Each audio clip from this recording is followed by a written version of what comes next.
continuous improvement, just another Japanese word.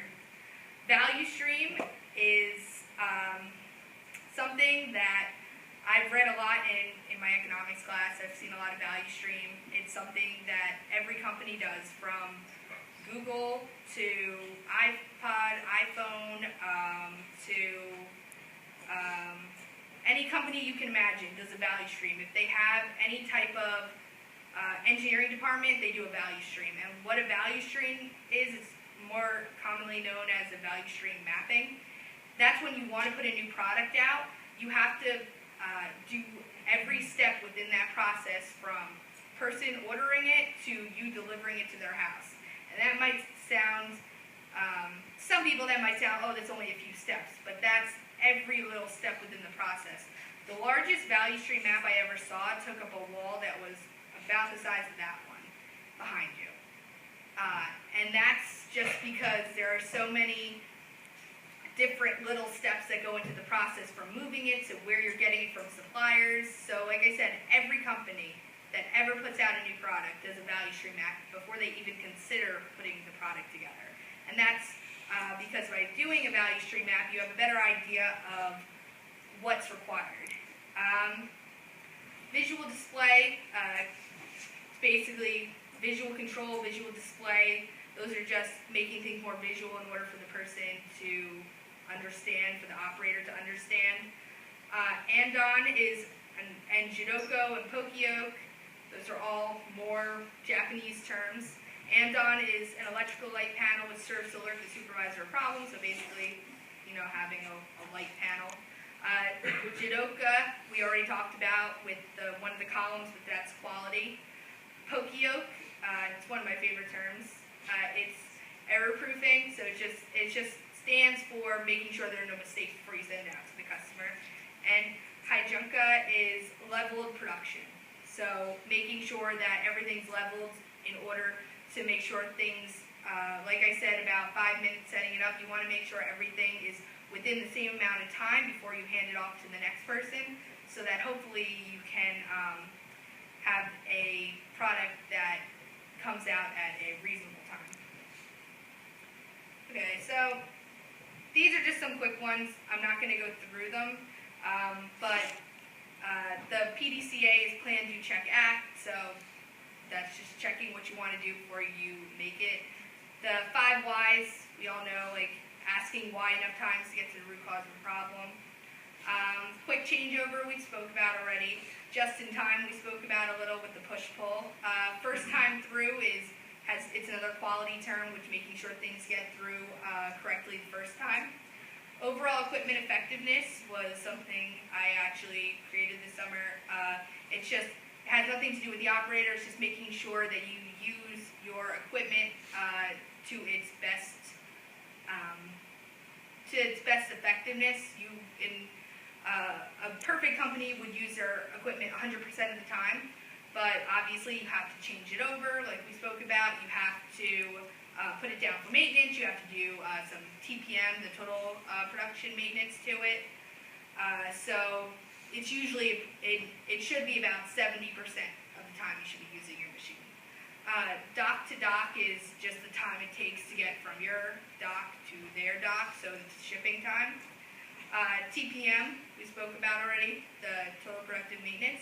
And the SMED is single minute exchange of dies. It's also a setup. It's set up basically. It has to do with turning over your machine in the quickest way possible, having a single way to do it so that the operators do it efficiently every single time, and that it's the quickest way possible because it is a waste. So, customer, we are all consumers. We want low cost, high quality, availability. We don't want to wait for anything. And the organization, which we're all probably going to get into some type one day, we want money. We want revenue, we want repeat in business, and we want to be continually growing. So we want to not only keep our customers happy, but continue growing. And Lean does a lot when it comes to that.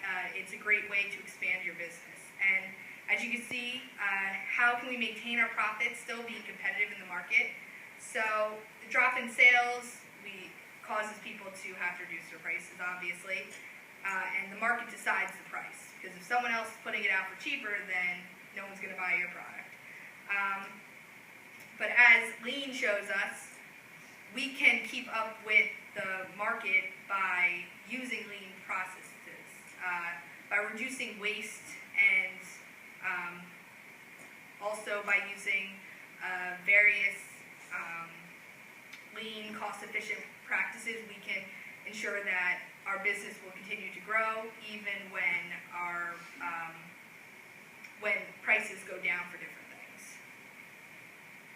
So waste, non-value-added activity, I spoke about this a lot. It's just, when it comes down to it, it's really adding value to a product. We want to do things that add value. And like I said, moving something where it doesn't need to move, putting something where it doesn't need to go, it's a waste. It doesn't add any value to a product. The only people that add value are the operator, but if they're doing something with it, such as moving it or something in inventory, it doesn't add anything to a product. We don't pay for something to stay in inventory for 5 months before we buy it. We don't pay for someone to walk it across the other side of the manufacturing plant. We pay for what's put into it and the shipping of it.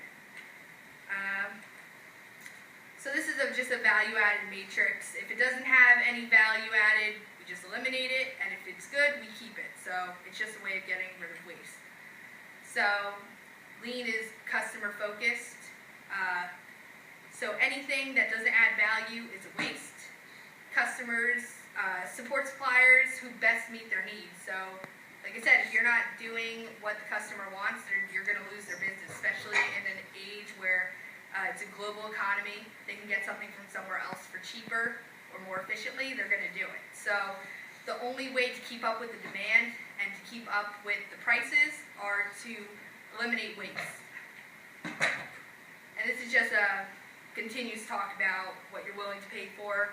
When you buy pizza, you pay for the stuff on the pizza, but you don't pay for what they throw away. You don't pay for the ovens. You don't pay for the toppings that fell on the floor or the workers that aren't working.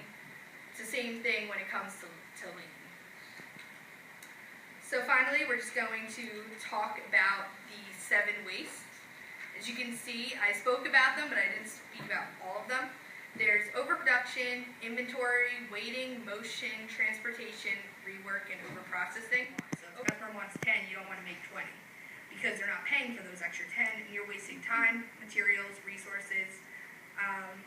It's pretty common sense, like I said. Inventory, which we spoke a lot about, is it's a waste because it lengthens lead time, ties up working capital, increases risk of be touched up, reworked, or scrapped. Like I said, this summer we had a lot of parts, $5 million worth of parts, and they were all defects. They had to come back, they had to be reworked, they had to go back. Meanwhile, the company that bought it from us, they're not paying for us to rework it.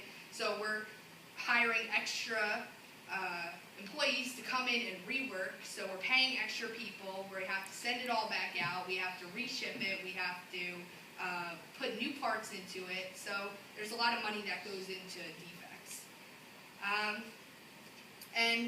To really wrap it all up, traditional versus Lean, as you can see, inconsistent process, inconsistent results. So people doing whatever they can to get results. Jay says the big thing in the U.S. especially is if it's not broke, don't fix it. But unfortunately, they're not realizing that there's a lot of things they could do to make it better. And with the Lean process, it's consistent process, desired results. You standardize your process and you cut down on the 7 wastes as we spoke about, and you're going to get the desired result. So that really wraps it up on Lean. It's like the end. But yeah, thank you very much.